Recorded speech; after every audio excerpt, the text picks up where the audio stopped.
ሰላም የኤልቤተል እህቶች የጌታ ሰላምና ጸጋ ይብዛላችሁ እያልን ጌታ ቢፈቅድና ብንኖር በ2026 አብዝተን ራሳችንን በማየት በእግዚአብሔር ፊት የምንጓዝበት ዓመት እንዲሆንልን አስበናል።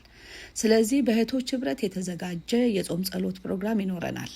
ቀኖቹም ጃንዋሪ 15 ሐሙስ ከ6 ሰዓት ፒኤም እስከ 8 ሰዓት ፒኤም፣ ጃንዋሪ 16 አርብ ከ6 ሰዓት ፒኤም እስከ 8 ሰዓት ፒኤም፣ እንዲሁም ጃንዋሪ 17 ቅዳሜ ከጠዋቱ 9 ሰዓት እስከ 1 ሰዓት ድረስ በጋራ በንስሐ የእግዚአብሔርን ፊት የምንፈልግበት ጊዜ ይሆናል። እባካችሁን በ2026 በዚህ መልክ ለመጀመር ስላሰብን ሁላችሁም በእነዚህ ቀኖች እንድትገኙልን ስንል በክርስቶስ ፍቅር እንጠይቃለን። መዝሙረኛው ዳዊት በምዕራፍ 101 ቁጥር 17 ላይ ሲናገር የእግዚአብሔር መስዋዕት የተሰበረ መንፈስ ነው፣ የተሰበረውንና የተዋረደውን ልብ እግዚአብሔር አይንቅም ይላል። በቀኑ የምንጸልይባቸውን የጸሎት ርዕሶች እናሳውቃችኋለን። ሁላችሁም ስለምትገኙ እግዚአብሔር ይባርካችሁ ልንል አስቀድመን እንወዳለን። የእህቶች አስተባባሪዎች ተባረኩ።